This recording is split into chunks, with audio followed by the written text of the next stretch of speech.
E o apagador. Como sempre, se Maomé não vem à montanha, a montanha vai a Maomé. Não é?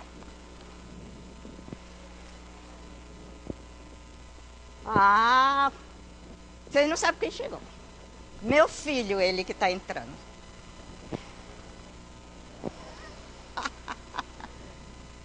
Seja bem-vindo, filho. A Pamela também, nossa nora.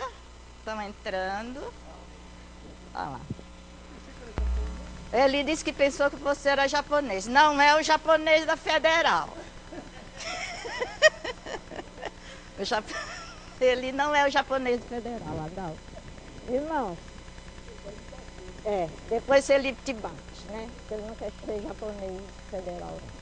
Gente, nós vamos iniciar, eu vou ter que voltar à sugestão do primeiro dia do nosso ano eclesiástico, que foi a primeira aula do mês de fevereiro. Eu falei para a classe que nós tínhamos uma sugestão. Olhe bem, gente, sugestão não é realização, porque a realização depende da aceitação do grupo, tá entendendo? Então, a nossa sugestão vai depender da aceitação de vocês. E a sugestão que nós estamos dando é que nós formemos dentro da classe duas grandes comissões. Por que eu disse grandes? Porque eu gostaria que fosse incluído a classe toda, que é a comissão de sociabilidade e milidade e a comissão de relacionamento. Essas duas comissões, relacionamento.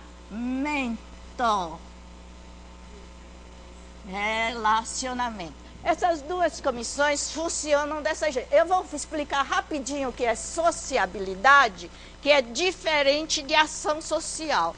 Vocês ouviram o pastor da igreja falar da ação social da igreja toda, inclusive nós. Ação social é aquilo que nós fazemos em prol das pessoas mais necessitadas, como doação de cesta básica, doação de sangue, doação de agasalhos, levar alguém ao hospital, acompanhar alguém doente, até ceder um lugar no nosso carro para trazer alguém que não possa vir na igreja. Isso tudo inclui em ação social. Agora, sociabilidade. O que foi? Hã? Está. Sociabilidade. Hã? Valmir? Diz que está baixo por quê? Vê se... Tá torto, por isso, ó. Tá para dentro. Peraí.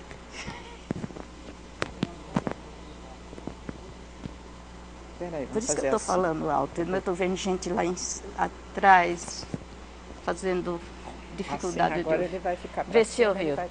Então, sociabilidade. Sociabilidade diz respeito, lazer dentro da igreja, que é completamente diferente. O lazer dentro da igreja pode incluir um café da tarde, um chá da tarde, café não, né? O chá da tarde juntos, pode incluir um passeio, um chá com bolinho de chuva, né? Cai bem.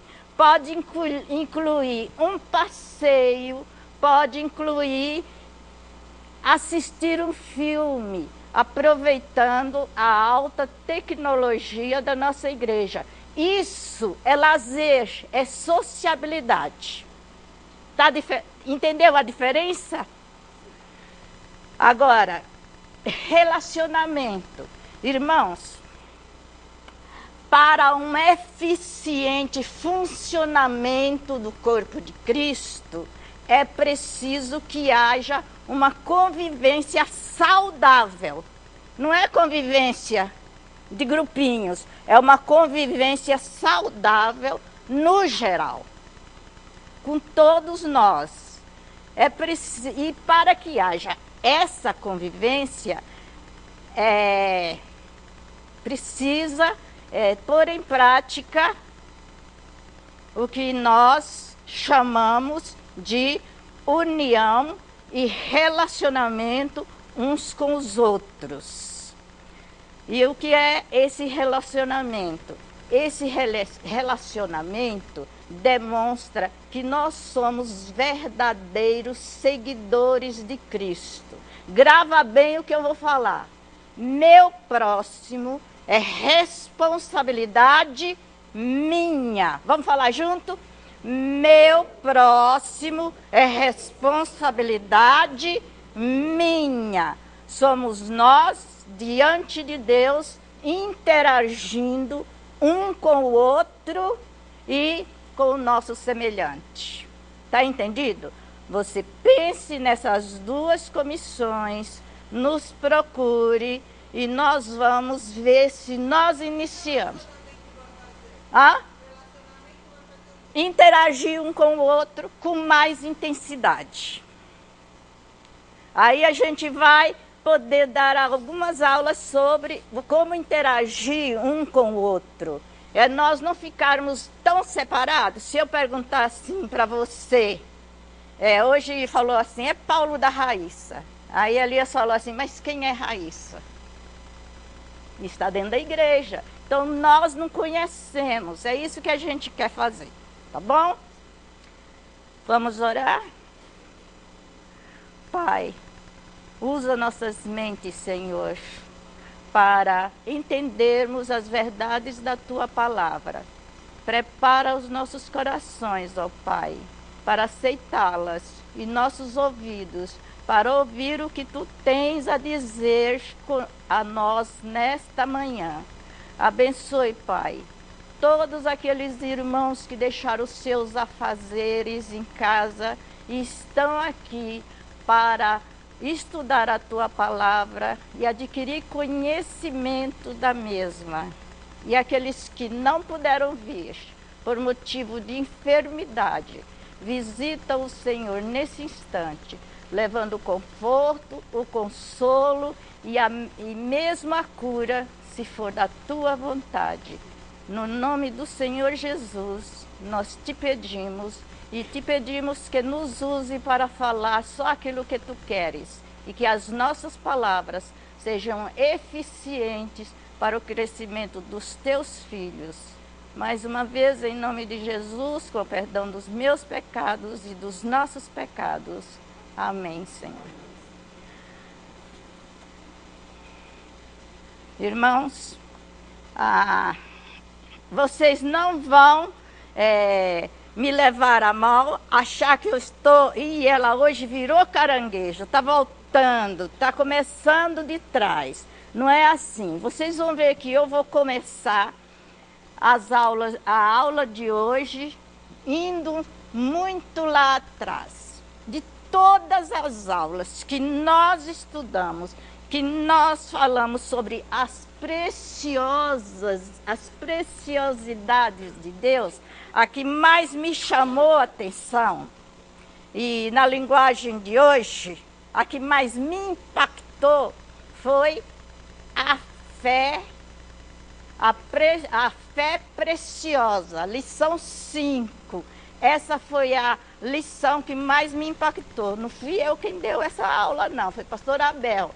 A fé preciosa. Parece que a abertura hoje falava tudo o que eu ia falar sobre a fé preciosa, não só nas leituras, mas também nos hinos escolhidos. Então, a fé preciosa. Eu disse que não sou caranguejo porque a nossa lição é lição 13 e eu estou falando da lição 5. Fé preciosa.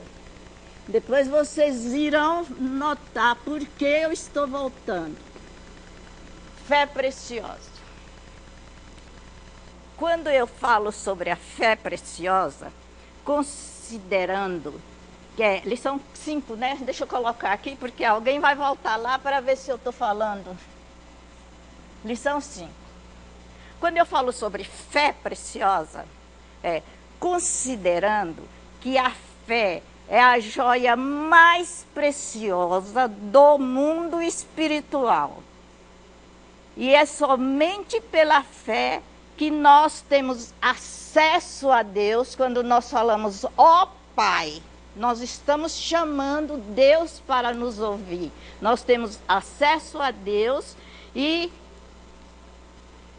também esse acesso nós podemos conectar com Ele através das nossas orações. Está vendo que eu estou usando palavras modernas? Conectar, quer dizer, nós podemos falar com Ele através das nossas orações. Nós chamamos ó Pai e falamos com Ele em oração.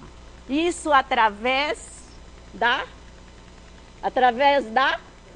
fé, né? Porque nós não vemos se Ele vai ser acessível, mas nós fazemos tudo através da fé. O cristão vive e sobrevive pela fé. E o grande apóstolo Paulo pregava e propagava a palavra de Deus, que é a palavra da fé. A palavra de Deus é a palavra da fé. Era pregada e propagada pelo apóstolo Paulo.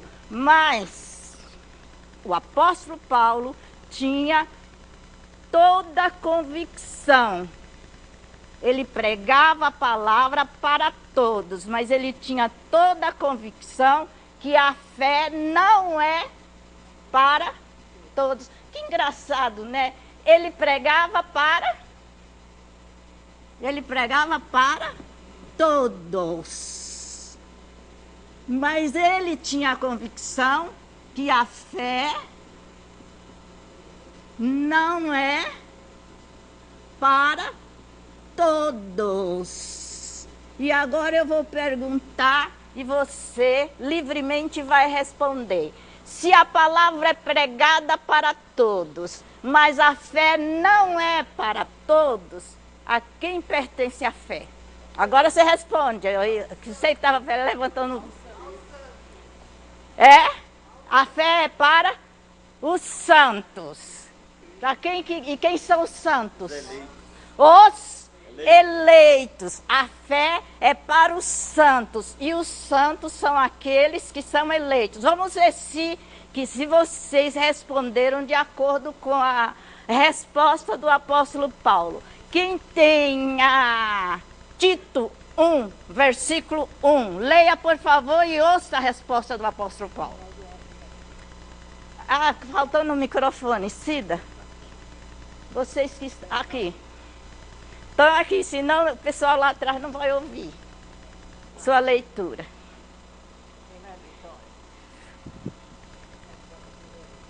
Tito 1, versículo 1.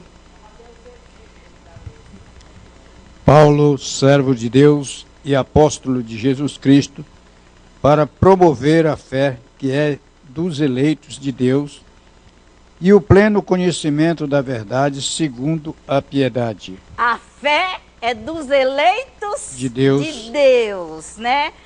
Se a fé é dos eleitos de Deus, quem são os eleitos de Deus? Quem são os eleitos de Deus? Quem são os eleitos de Deus? Quem?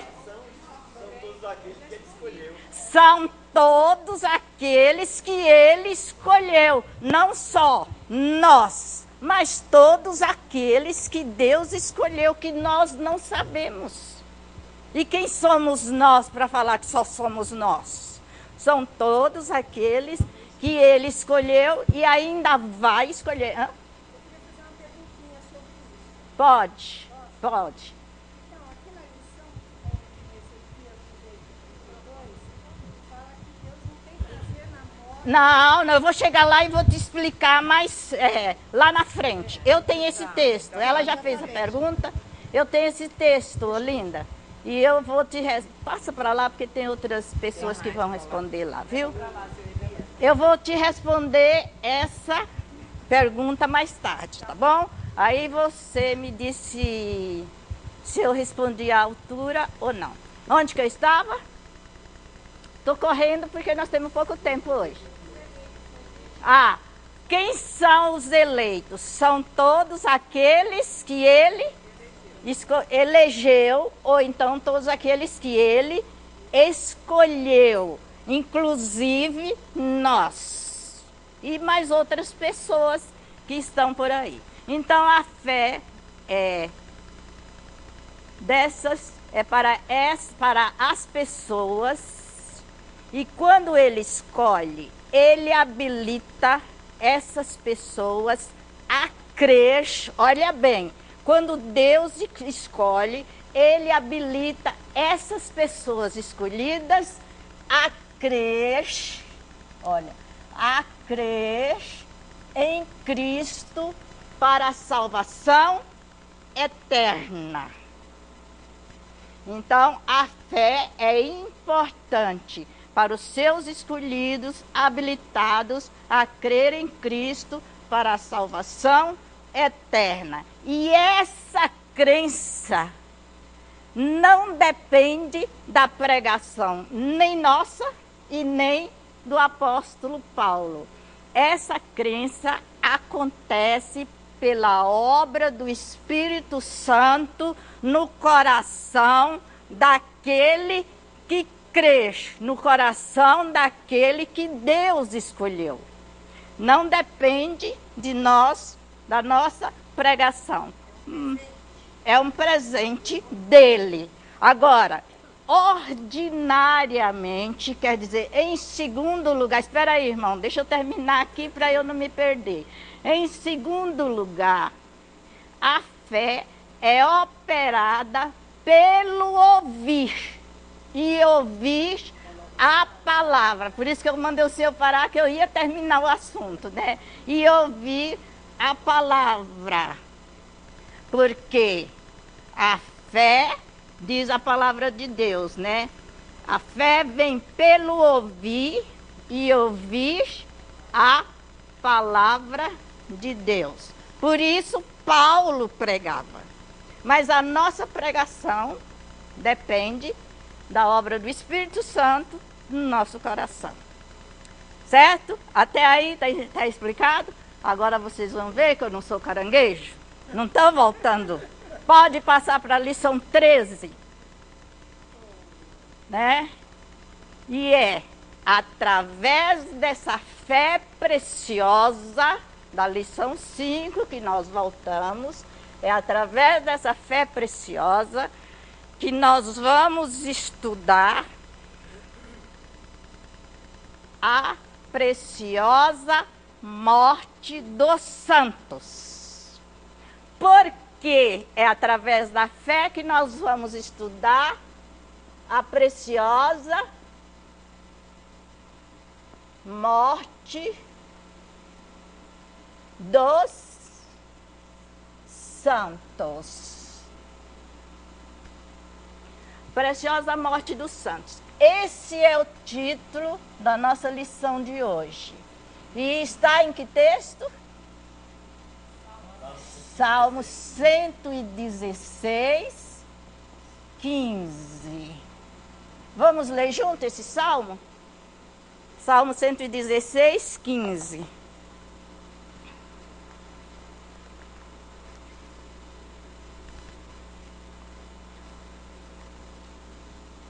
Pronto? Vamos lá. Preciosa é aos olhos de Deus a morte dos seus santos. Preciosa, o salmista diz, declara, preciosa é aos olhos de Deus a morte dos seus santos. Irmãos,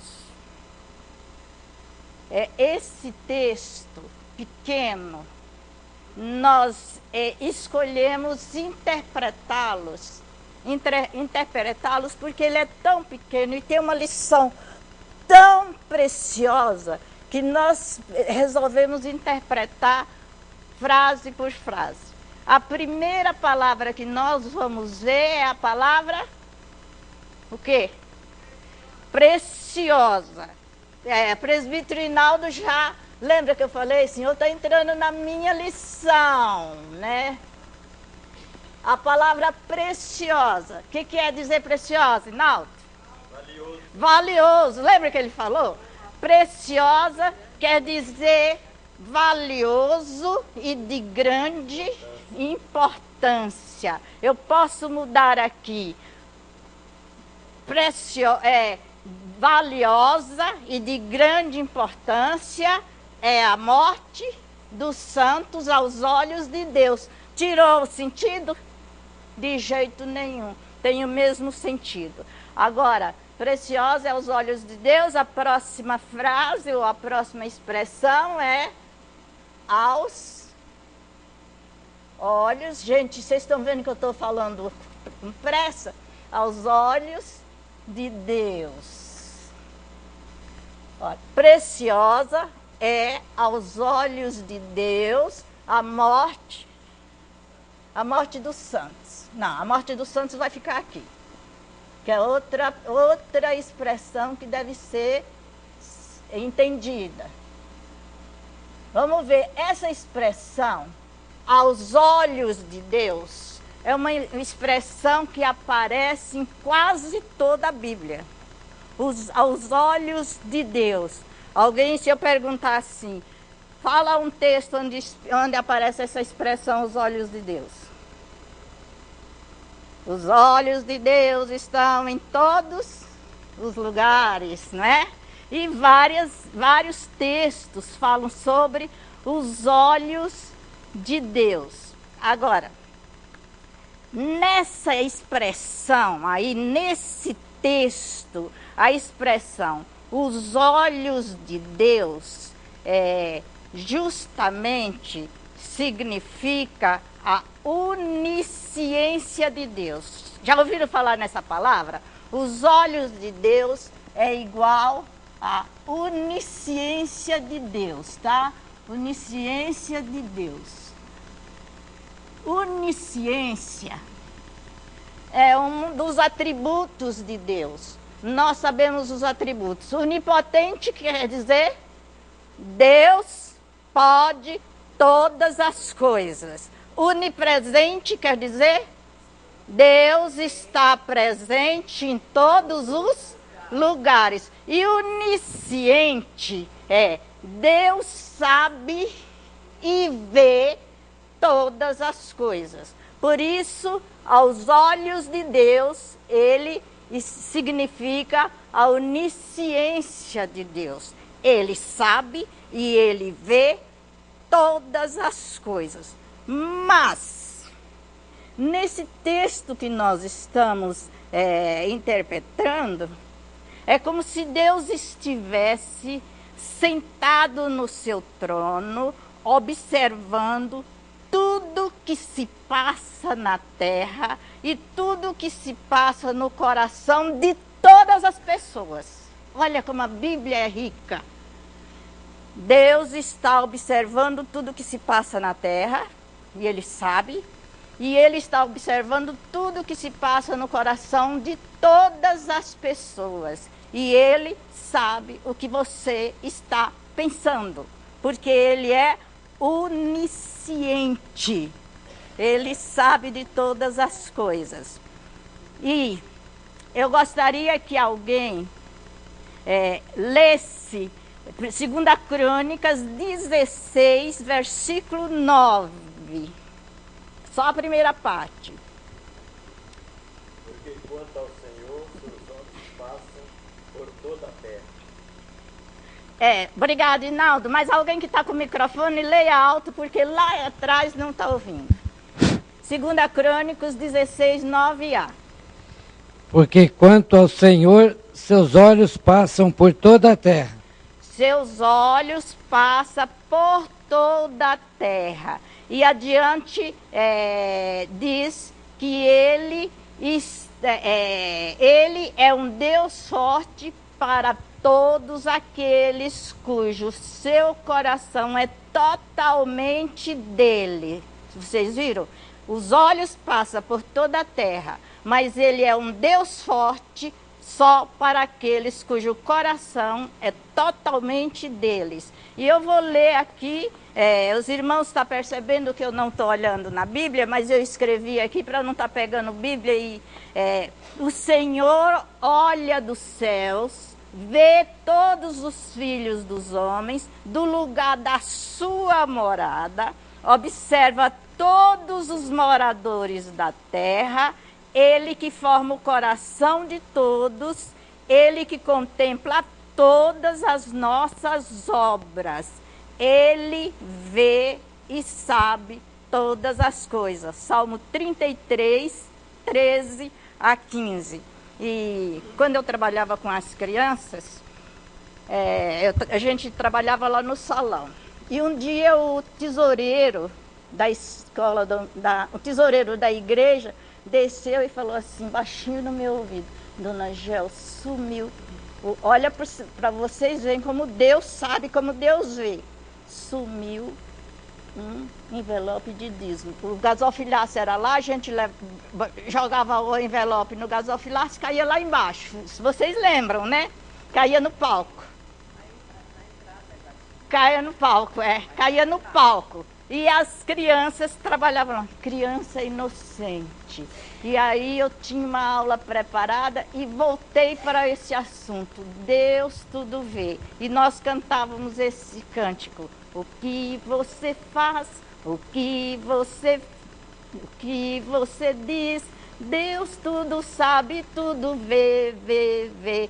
Sim, Deus tudo vê, escuta o Senhor. Tudo que faz ou diz você. E dei uma aula em cima dessa música e do texto. Quer saber a conclusão? Quando terminou a aula, uma criança falou: tia, posso falar com você? Pode. Isso eu estou contando hoje. Ninguém soube disso jamais, até hoje. Nem pai, nem mãe, nem ninguém da igreja. Tia, você me perdoa? Eu disse: o que foi, filho? Ele disse assim: eu peguei o envelope. Olha como Deus é onisciente. E nós oramos, e nós pedimos perdão a Deus, e essa criança está até hoje na igreja, e nós esquecemos. Deus sabe todas as coisas, e Ele é onisciente. Não adianta fazer escondido, porque Deus sabe e Deus vê. Agora, a maneira de corrigir é uma maneira completamente diferente daquilo que a gente não precisa bater. Basta chamar a atenção pela palavra e deixa Deus agir na vida do seu filho. Continuando. Morte dos santos. Meu irmão, não vou perguntar porque eu já fiz essa pergunta. Ninguém quer morrer, porque nós não fomos criados para morrer. Por isso nós rejeitamos a morte, né? Eu já perguntei, quem quer morrer aqui nessa classe? Lembra que eu dei uma aula sobre a morte? E ninguém levantou a mão. O que eu vi de gente bater na cabeça, né? Ninguém quer, por isso eu não vou mandar ninguém levantar a mão. E nem eu me atrevo a levantar a mão, porque ninguém quer morrer.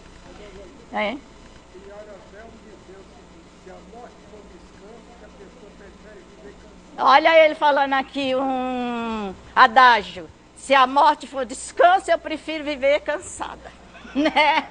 Obrigado. Então, meus irmãos, quem não se lembra do meu irmão, pastor José Passos, que contou aquela história da senhorinha lá de Pernambuco com 98 anos, e ele visitava essa senhorinha todas as semanas. Um dia ele viajou e ela disse: mas gente, o pastor não veio mais aqui. E ele chegou lá, de repente, e ele disse: ai, pastor, pensei que eu ia morrer sem ver o senhor. E ele entrou e disse assim: e a irmã quer morrer? Ela, né? 98 anos. Mas a irmã não quer morrer? E ele começou a falar sobre a preciosidade da morte dos santos para Deus. E ela virou e disse assim: pastor, se o senhor veio aqui para falar da morte, pode ir embora. E ele disse: tá bom, minha irmã, eu vou tomar um cafezinho, depois a gente conversa. Mudou o assunto e tomou o cafezinho e voltou. Essa senhora com 98 anos tinha razão, ou tem razão, porque ninguém, por mais idade que tenha, não quer morrer, porque nós não fomos criados para morrer. Mas, lá vem o meu mais. Quando eu falo assim, mais, você já sabe o que é que vem na frente, né? Deus preparou e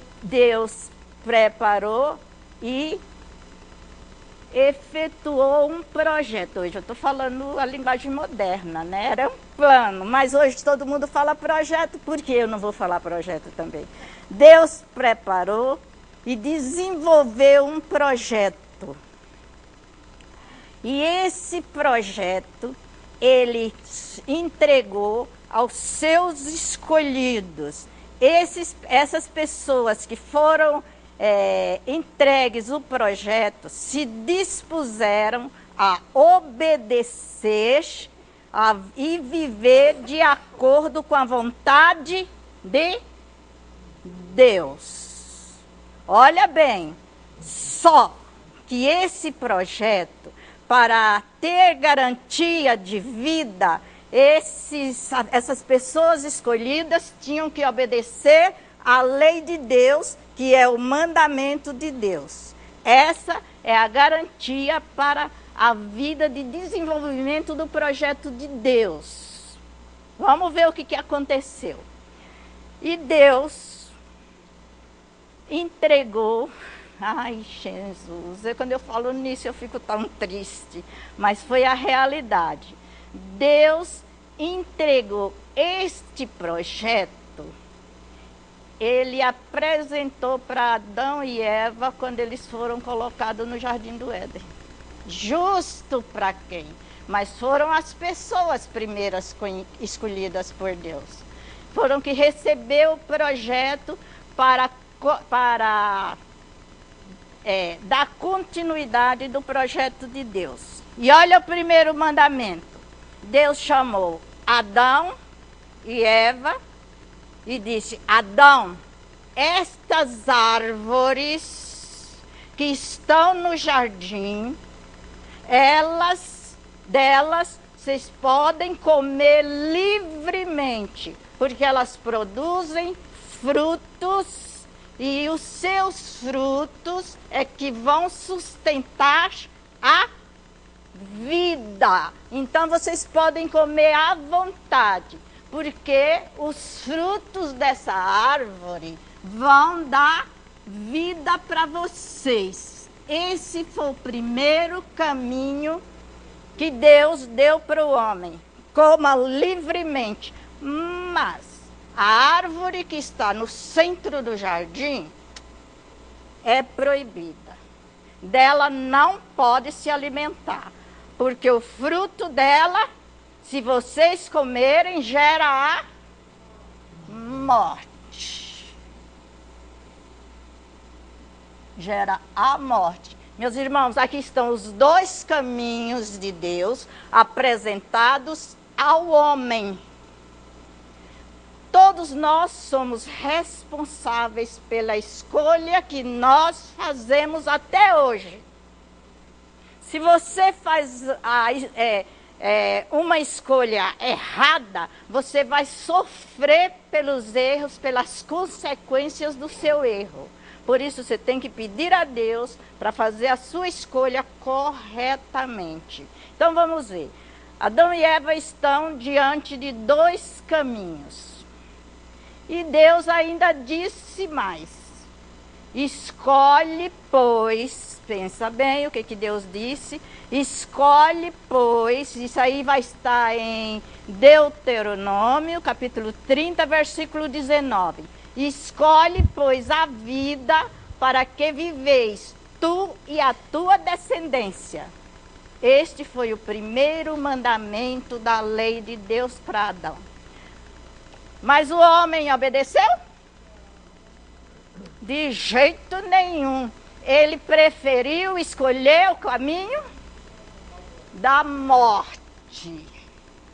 Ele escolheu o caminho da morte e deixou de escolher o mandato de Deus, escolhendo o caminho errado. E agora ele tem que sofrer as consequências. Que tipo de pecado que ele cometeu?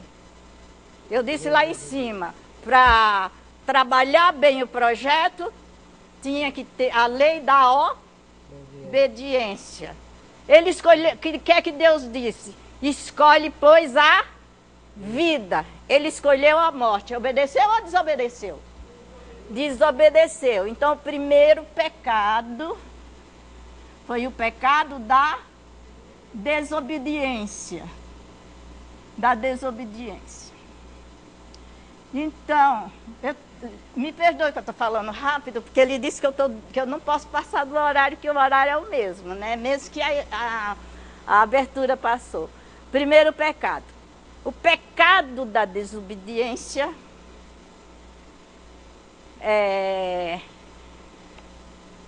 qual é a promessa para o pecado? A morte, né? Pecado, ele disse assim, Hinaldo completa, a morte. O salário do pecado é a morte. Romano, eu coloquei aqui, mas como você falou a morte, eu mandei você completar, né? Eu tenho aqui Romanos 6:23, isso aí. O salário do pecado é a morte. E a partir dessa escolha, e a partir da desobediência de Adão, nós passamos a sermos seres mortais. Eu disse lá na frente que nós não fomos criados para morrer. Depois do pecado, nós passamos a ser mortais, né? O homem passou a ser mortais. A humanidade toda, os homens passaram a ser mortais. Então nós vemos que nós morremos por causa do pecado, da desobediência de Adão. O que foi que Deus disse? Escolhei a vida para que viveis, vós e os vossos descendentes. Nós somos os descendentes de Adão. Por isso, todos nós morremos. Independente de cor, independente de idade, independente de nobreza, todos nós morremos.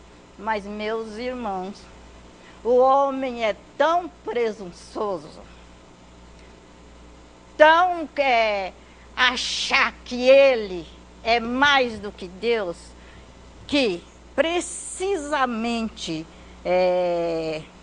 no ano de 1897, no dia 20 de julho, um grupo de intelectuais brasileiros, liderados por Machado de Assis, eles fundaram a primeira Academia Brasileira de Letras. Já ouviu falar? Já ouviu falar na Academia Brasileira de Letras? Academia Brasileira de Letras. E essa academia tinha 25 acadêmicos. 25 acadêmicos nessa academia. Essa Academia Brasileira de Letras fora criado nos moldes da Academia Francesa. Posso apagar isso aqui, gente? Opa.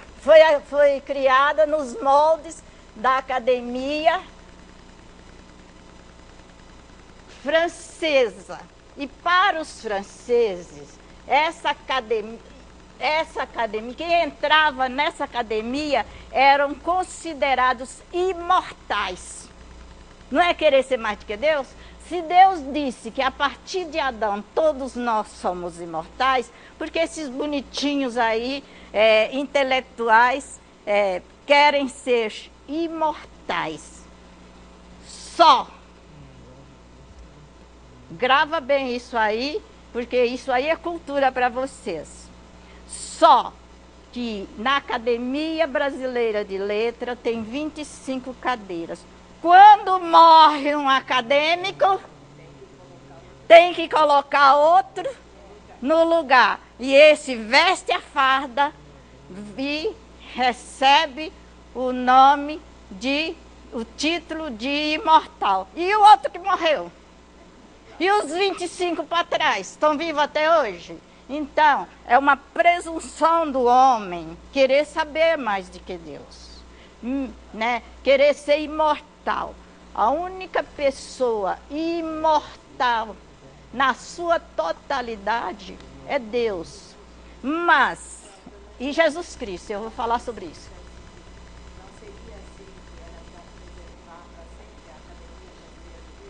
É para preservar a academia, então preservar-se a cadeira. Mas a academia na sua totalidade. Sempre existia academia. Mas aí, quem entrava lá achava que a imortalidade, né? O último a entrar... Não, eu vou dizer depois, Cida, isso aí. Né? Então, eles se sentiam, por serem acadêmicos, intelectuais, eles se sentiam imortais. E vários homens aqui no Brasil ambicionam entrar na glória da imortalidade. Simplesmente eles entram pelo feito heróico, feito por eles, por uma descoberta científica. Quem descobriu o vírus da Zika vai entrar mais tarde na academia, né? Outra coisa, por um sucesso político. O último a entrar foi o senhor Fernando Henrique Cardoso, pelo sucesso político que ele teve. Então, quem tem um sucesso político, ou qualquer sucesso, é um candidato a uma das cadeiras da academia. Aqueles que passaram, né? Mas não é... Mas imortalidade que nós conhecemos é morrer. Ou não morrer, não é? Mas para eles é que nós vamos dar a diferença aqui. Então, meus irmãos, quando eles entram, eles acham que estão recebendo a glória da imortalidade. Simplesmente por esses feitos que eles fazem aqui na vida. Mas, no cristianismo, é diferente. A única imortalidade, a única glória de imortalidade na sua totalidade é de Deus. E aí, por que eu... Pronto?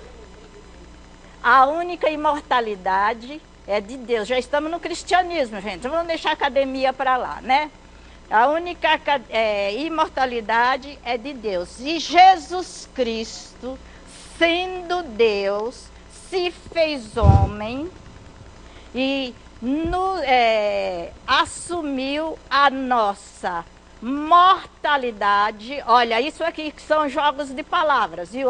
Jesus Cristo, sendo Deus, assumiu a nossa mortalidade, porque eu disse lá que nós éramos mortais, lembra? Jesus Cristo assumiu a nossa mortalidade, nos tornando possível a sua imortalidade. Entenderam isso?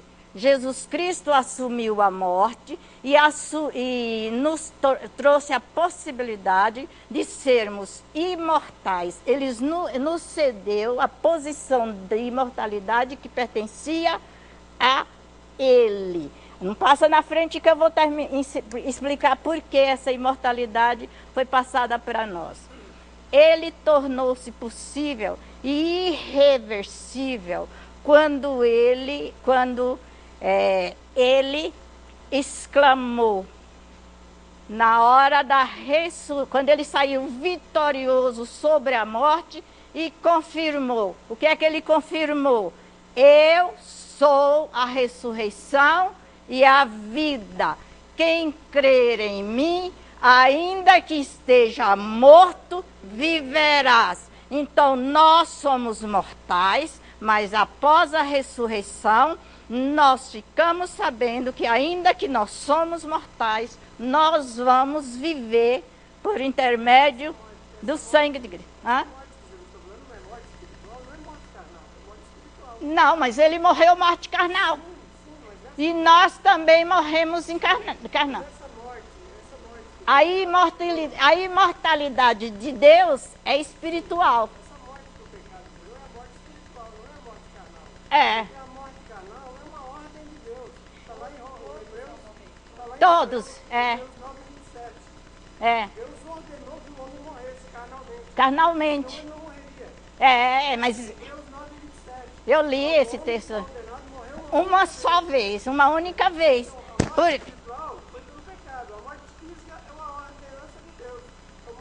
É um mandamento, é a lei de Deus, é a lei de Deus. Escolhe a vida, mas ele escolheu. Então por isso que eu falei que o texto era difícil de aceitar e o texto difícil de... e era polêmico, eu disse no começo, né? Romanos 5,12. Portanto, assim como por um só homem entrou o pecado, pelo pecado a morte passou a todos os homens porque todos pecaram, né? A morte física. A morte física. A morte espiritual é aqueles que estão vivos. Separados de Deus. Efésios 2. E que nós não vamos tratar agora, né? Da morte espiritual. Das trevas, nós estávamos mortos no nosso delito e pecado. Essa é a morte espiritual, a separação de Deus.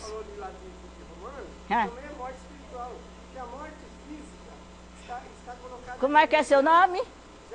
Gersulino. A morte física está colocada lá em Hebreus 9:27. Meu irmão, é uma ordem de Deus. Então, mas a ordem de Deus são vários textos. Nós vamos deixar a morte espiritual, porque hoje nós estamos falando da morte carnal, tá? Se nós entrarmos, por isso que eu falei que o texto é polêmico, porque se nós formos entrar na morte espiritual, outro dia até eu dou morte espiritual para vocês. Se a gente tiver na revista. Então, o que foi que eu estava? Onde que eu estava? Tá vendo? Vocês não me ajudaram. Eu sou a ressurreição e a vida. Quem crer em mim, ainda que esteja morto, morte natural, morte morrida mesmo, este viverá. Mas eu estou falando com todas as letras. Morte morrida, ainda viverá. Está em João 11:25. Leia, por favor, 1 Coríntios 15, 55 a 57. Veja a morte lá, morte carnal, escuta. Leia bem alto, quem tem. Onde está, ó morte, a tua vitória? Onde está, ó morte, o teu aguilhão?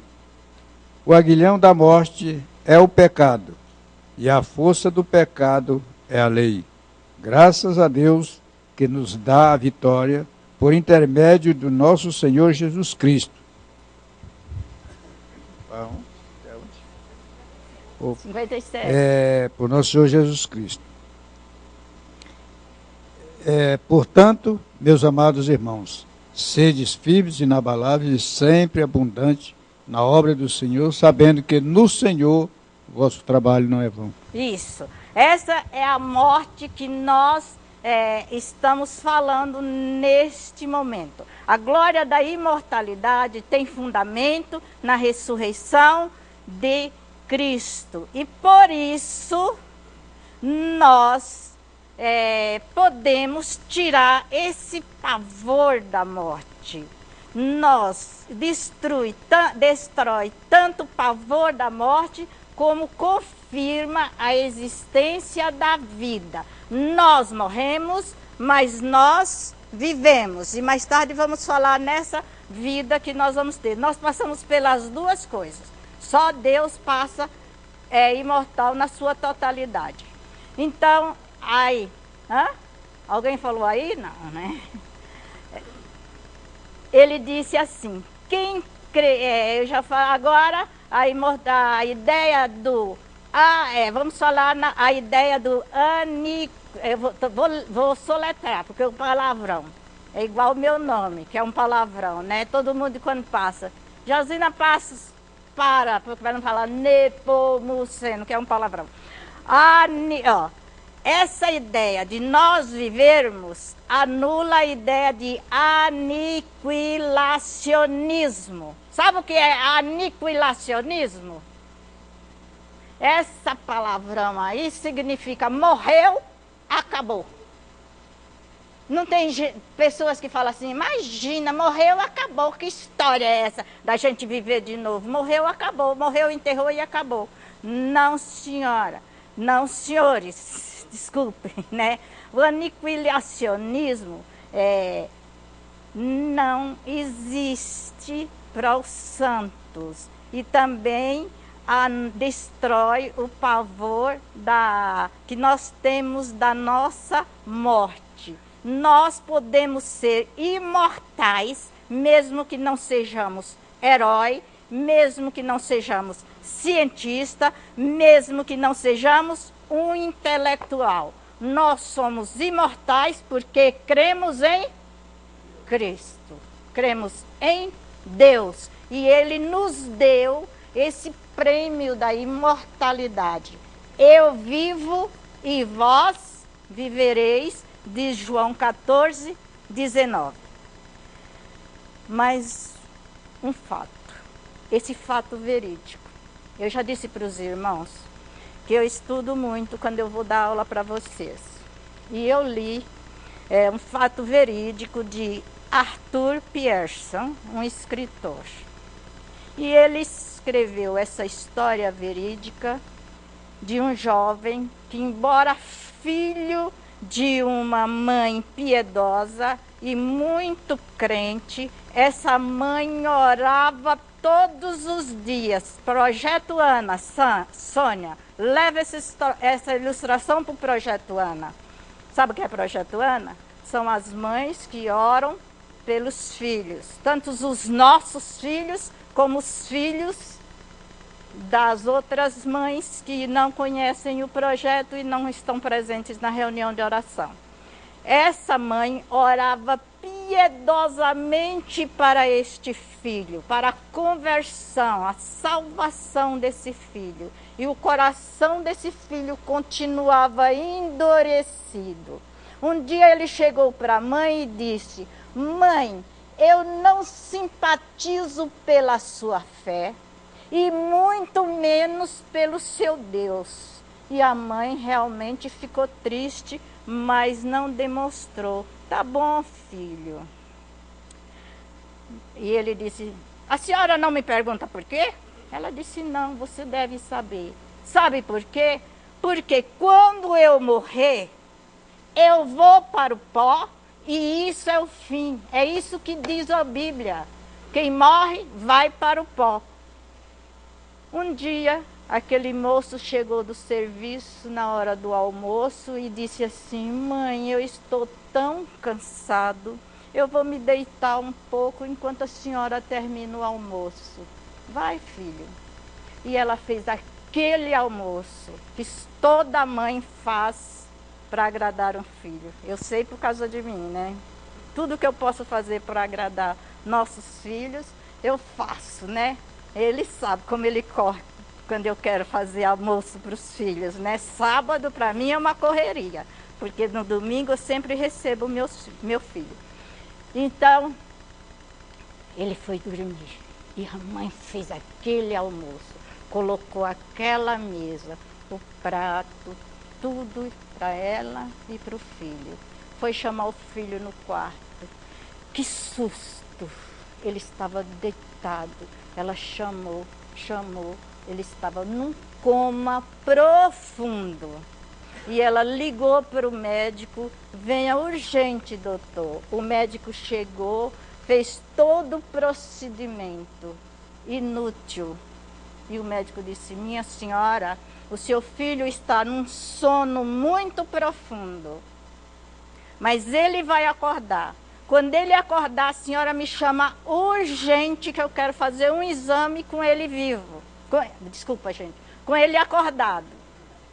Quando foi a noitinha, ele acordou, procurou a mãe, vendo-a de joelho em volta da sua cama, e ele disse: mãe, tudo que a senhora me ensinou a respeito da vida eterna é verdade. Existe morte, existe vida depois da morte. E eu estou nos limites dela. E ela segurou na mão do filho fortemente. Ele disse: eu vou para Deus. Cerrou os olhos e morreu. Tragada foi a morte pela sua vitória. 1 Coríntios 15, 54. Irmãos, a Bíblia diz que nós somos estrangeiros e peregrinos, né, Cida? Foi a música que cantou, né? O hino que cantou. Estrangeiros e peregrinos em terra estranha. Este mundo não é nosso, não é meu, não é seu, não é nosso. Nós estamos aqui de passagem. Logo nós vamos, quando Deus permitir, nós vamos deixar este mundo. A morte dos santos é preciosa aos olhos de Deus, porque os santos são valiosos e importantes para Deus. Agora quem me falou aí em Ezequiel vai ler agora mesmo. Mas Deus não tem prazer na morte de ninguém. Leia bem alto, Ezequiel 18:32. Quem vai ler, acho que é Deise. Ezequiel 18:32. Dei. Ezequiel, acho que foi para Deise, perto de Daniel. Leia, ela vai ler aqui. Ezequiel 18:32. Porque não tenho prazer na morte de ninguém, diz o Senhor Deus. Portanto, convertei-vos e vivei. Não tenho prazer na morte de ninguém. Foi a sua pergunta. Diz o Senhor Deus. Portanto, convertei-vos dos vossos maus caminhos e viva. O valor de uma alma não tem medida aos olhos de Deus. Nenhuma riqueza material, que a pergunta da Olinda fez aqui, né? Que nenhuma riqueza material pode ser comparada ao valor de uma vida humana. Mas, tratando-se dos santos, eles não são apenas criaturas de Deus. Os santos são filhos de Deus. Em Jesus Cristo, diz lá: pois todos aqueles que crerem em Cristo será chamado filhos de Deus. Todos que crer serão chamados filhos de Deus. Por isso ele disse: convertei-vos. Porque os filhos de Deus são considerados santos. A morte dos santos é preciosa, porque os santos morrem no Senhor. Ao contrário daqueles que não aceitaram Jesus Cristo nessa vida, morrem nos seus próprios pecados, nos seus delitos e pecados. João 8:16. Os santos, porém, morrem na condição de pecador, mas morrem crentes, salvos por Jesus Cristo. Concordam? Não morremos na condição de pecador, mas morremos crentes e salvos por Jesus Cristo. Os santos morrem no Senhor. Abra sua Bíblia em Apocalipse 14. Agora eu vou abrir, já está aqui, essa eu não copiei, porque era a última leitura. Apocalipse 14, e vamos ver a diferença da morte dos santos para a morte dos ímpios, que são aqueles que não creem. Primeiramente, Apocalipse 14, versículo 11. A morte dos ímpios. Diz assim: a fumaça do seu tormento sobe pelos séculos dos séculos. Isso quando morre o ímpio. E não tem descanso algum, nem de dia e nem de noite. Os adoradores da besta, que quer dizer os adoradores do diabo, que não adora Cristo, e da sua imagem, é quem quer que e a quem quer que receba a marca do seu nome. Aqueles que não adoram a Deus e recebem a marca do nome dos seus adoradores.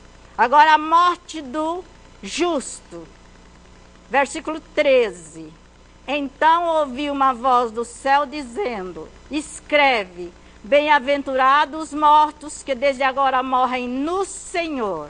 Sim, diz o Espírito, porque descansam das suas fadigas, pois as suas obras os acompanham. Olha que diferença muito grande da morte de um para a morte do outro, né? Uma diferença... Olha, eu não tive tempo nem de tomar minha água.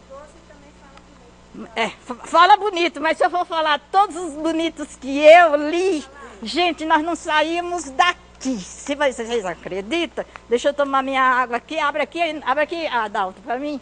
Aqui está a perseverança dos santos, os que guardam os mandamentos de Deus e a fé em Jesus. Isso, essa é a diferença da morte de um para a morte do outro. Então, os santos morrem no Senhor. Deixa eu ver onde que eu estava. A morte dos santos é preciosa porque os santos vão para a presença de Deus. Além de morrer no Senhor, os santos vão para a presença de Deus. A morte nos leva a habitar com o Senhor, enquanto nesse corpo, olha, eu não apaguei lá em cima, a fé preciosa. A morte nos leva para a presença do Senhor. Enquanto nós estamos neste corpo, nós estamos ausentes de Deus. Não grava só cada palavra que eu falo não, viu, gente? Espera eu terminar a frase para você entender. Enquanto nós estamos neste corpo, nós estamos ausentes de Deus e andamos por fé. Quando nós estamos neste corpo, nós andamos por fé, porque nós não vemos a Deus. Mas quando nós deixarmos este corpo, quando este corpo não existir mais, nós vamos ver a Deus, nós seremos transformados e glorificados e vamos ver a Deus assim como Ele é, mas com a alma despida, porque o corpo fica e a alma volta a Deus e vai ver como Deus é em si, quando deixarmos este corpo. Mas existe um grande teólogo que diz que nós temos, se alguém quer ver esse texto na sua complexidade, é 2 Coríntios 5, versículos 5 a 8. Compensa você ler em casa. A alma despida do corpo e voltando para Deus. Esse é um texto que todo mundo precisa saber. Um grande teólogo diz que nós temos 3 opções. Vamos ver quais são essas opções. 3 coisas para escolher, gente. Estamos terminando. Nós temos 3 opções. A primeira opção que nós temos é estar vivo. Olha, 3 opções. A primeira opção qual é? Nós podemos estar vivos. Vamos ver de que jeito? Se eu já disse que todo mundo morre, esse teólogo diz que nós podemos estar vivos. E quando Jesus descer na sua segunda vinda, nós vamos encontrar com Ele somos transformados, somos glorificados e vamos ver Cristo ainda com esse corpo. É possível? É possível? Se vocês não souberem, eu vou dar vocês para o seu pastor. É possível? Sim. Pois vocês vão ver que vocês respondem sem saber o que estão respondendo. Pois nós vamos ver Cristo sem passar pela morte na sua segunda vinda. A segunda opção que nós temos é morrer. Morrer. Estou terminando, gente. A segunda opção é morrer. Essa opção aí, nós vamos deixar esse corpo e vamos encontrar com o Senhor com a alma despida. A Bíblia diz, e o corpo volta ao pó que o fez, e a alma volta a Deus que o deu. Então, se morrer, nós vamos encontrar com Deus com a alma despida. E a terceira opção é permanecer vivo. Lembra que eu falei que foi um teólogo, viu? Não está na Bíblia, não. Permanecer vivo. Essa opção aqui só é muito interessante para nós permanecermos vivos com 96 anos, que foi aquela senhorinha lá que encontrou com o presidente Obama e ainda arriscou dar uns passinhos para lá e para cá com o presidente, lembra?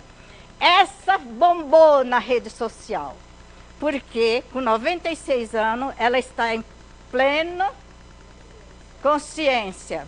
Como o nosso tio, que com 108 anos, deitado na varanda da casa com o Brasil Presbiteriano, lendo o Brasil Presbiteriano e ainda discutindo textos daquele jornal com a gente. Morreu o ano passado com 111. Mas com 108 ainda estava nas suas faculdades perfeitas. Como Matusalém, que morreu com 900 anos. 69. Hein? 969. 969? Obrigada, Inando. Como Matusalém. Viver em plena consciência, isso já até perdi a palavra. Em perfeita consciência, eu ainda tendo ministério frutífero, isso é saudável. Por isso, tanto Paulo como nós optamos por qual delas? Qual delas? Qual você opta? Estar vivo. Tanto Paulo como nós optamos por estar vivo. Agora chegou a hora de eu dedurar vocês para o pastor. Por que que todo domingo, todos os pastores gritam, Maranata? Respondem, Maranata. Ora vem, Senhor Jesus. Porque a palavra Maranata significa estar vivo no dia que Jesus chegar. Esse é o nosso desejo, de estar vivo para encontrar com Jesus nas nossas faculdades mentais em dia. Para vê-lo, nós seremos glorificados, nós seremos transformados e encontramos com o Senhor nas alturas. Por isso ele diz, Maranata.